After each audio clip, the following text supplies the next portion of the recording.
নমস্কাৰ, মই লেখাপ্ৰিয়া পাত্ৰ। যোৱাকালি অসম বিধানসভাৰ মাজমজিয়াত যি এক অতি লজ্জাজনক ঘটনা সংঘটিত হ'ল, যি ঘটনাই অসমৰ প্ৰায়সকল ৰাইজৰে মন মগজু থিপাই গৈছে। আমি কি এখন অতি বৰ্বৰ অসভ্য সমাজত বাস কৰি আছোঁ নেকি, য'ত ৰূপজ্যোতি কুৰ্মীহঁতৰ নিচিনা এজন বিধায়কে আন এজন বিধায়কক বিধানসভাৰ নিচিনা এখন পবিত্ৰ সদনত মাজমজিয়াত মাৰিবলৈ উদ্যত হোৱাৰ লগতে অন্য এজন বিধায়কৰ মাইক ভাঙি দিম, ফটুৱা, অসভ্য, অফটুৱা, বান্দৰ এনেকুৱা ধৰণৰ অসাংবিধানিক শব্দ ব্যৱহাৰ কৰিবলৈ সুবিধা লাভ কৰিছে। কালি পৰিৱেশটো চাই এনেকুৱাই লাগিছে যেন আমি এখন অতি অসভ্য বৰ্বৰ ৰাজ্যত বাস কৰি আছোঁ।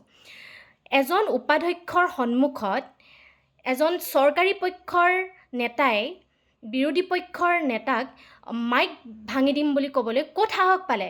কাৰ সাহসত এওঁ বলিয়ান হৈছে?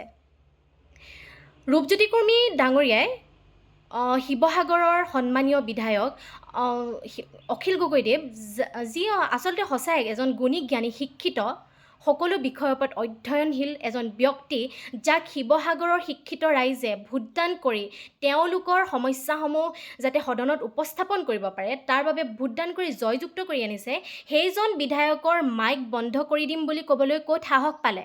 তেওঁ কি মাইক বন্ধ কৰি অখিল গগৈ মুখ বন্ধ কৰিম বুলি ভাবিছে নেকি? সেইটো কস্মিন কালেও সম্ভৱ নহয়। অখিল গগৈ এনেকুৱা হাজাৰ ৰূপজ্যোতি কুৰ্মী ওলাই আহিলেও অখিল গগৈৰ মুখ কেতিয়াও বন্ধ কৰিব নোৱাৰে। সিংহ সদায় সিংহই। অখিল গগৈ অসমৰ প্ৰত্যেকটো সমস্যাত, অসমৰ প্ৰত্যেকজন ব্যক্তিৰ সমস্যাত সজোৰে বিধানসভাত মাত মাতি আহিছে। অসমৰ বিধানসভাৰ পৰা বাহিৰলৈকে সকলো ক্ষেত্ৰতে সজোৰে মাত মাতি আহিছে, আৰু সেইজন ব্যক্তিৰ মাইক বন্ধ কৰি দিম বুলি কোৱা, এই মাইক ভাঙি দিম বুলি কোৱা এই ৰূপজ্যোতি কুৰ্মী নামৰ এই অসভ্য বিধায়কটোক ৰাইজে যদি এই ২৬ চনত এসেকা নিদিয়ে, কিন্তু তাৰ ফল আকৌ ভুগিব মৰিয়নিবাসী ৰাইজে আকৌ ভুগিব। মই এগৰাকী মৰিয়নিৰ ভোটদাতা হিচাপে অতি লজ্জিত হৈছোঁ কালি তেওঁৰ সেই কৰ্মকাণ্ডত। যিহেতু মৰিয়নি সমষ্টিত বিশেষ একো কাম হোৱা নাই, ৰাস্তা ঘাট এতিয়াও বেয়া, পানীৰ সমস্যা, এম্বুলেন্সৰ অভাৱত ৰোগীৰ এতিয়াও মৃত্যু হয়, ধোদৰ আলিটো এতিয়াও ভাল হোৱা নাই, গিবনখনক লৈ এতিয়াও সমস্যা। সেই সমস্যাবিলাকত তেওঁ চকু নিদি তেওঁ বেলেগ বিধায়কক মাৰিম, কাটিম, বান্দৰ সেইবিলাক কৰি থাকোঁতে তেওঁৰ সময় গৈছে। আৰু এই আচলতে উপাধ্যক্ষজনলৈও মোৰ পুতৌ উপজিছে। তেওঁ সেই ছাত্ৰ ছাত্ৰীসকলৰ সন্মুখতে বিধানসভাৰ মাজমজিয়াত তেওঁৰ চৰকাৰী পক্ষৰ এজন বিধায়কে ইমান অসভ্যালি কৰিছে, তাৰপিছতো তেওঁ একো নক'লে, জাষ্ট মাত্ৰ এটা ৱাৰ্ণিং দি থৈ দিলে। এইটো অতি লজ্জাৰ বিষয়। আচলতে উপাধ্যক্ষজনক মই অধ্যক্ষজনতকৈ অকণমান জ্ঞানী বুলি ভাবিছিলোঁ, তেওঁ একেই ওলালে। যিটো মানে চকুত পৰিছে, ভাল লগা নাই। তেওঁলোকে এই বিষয়বিলাকত চকু দিব। আৰু এটা কথা, ৰূপজ্যোতি কুৰ্মীয়ে আজি দেখিবলৈ পাইছোঁ বিজেপিৰ তেওঁলোকৰ অফিচৰ পৰা তেওঁলোকে এখন পত্ৰ দিছে, য'ত কোৱা হৈছে ৰাইজৰ ওচৰত ক্ষমা বিচাৰিব লাগে। কেৱল ৰাইজৰ ওচৰতে ক্ষমা নহয়, তেওঁ বিৰোধী বিধায়কসকলৰ ওচৰতো ক্ষমা খোজা উচিত।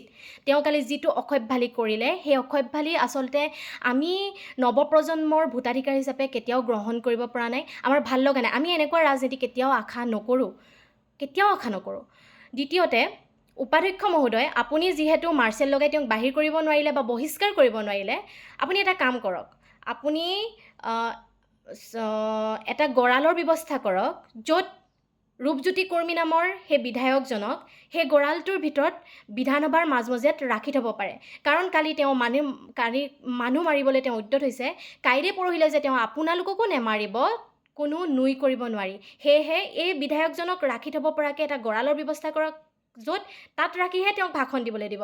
নহ'লে এই বিধানসভাৰ ভিতৰত থকা সদস্যসকলৰ কিন্তু তেওঁৰ পৰা ভয় আছে দেই, ভয় আছে। সেয়েহে আপোনালোকে এই ব্যৱস্থাটো অতি সোনকালে কৰক। ধন্যবাদ। জয় অসম।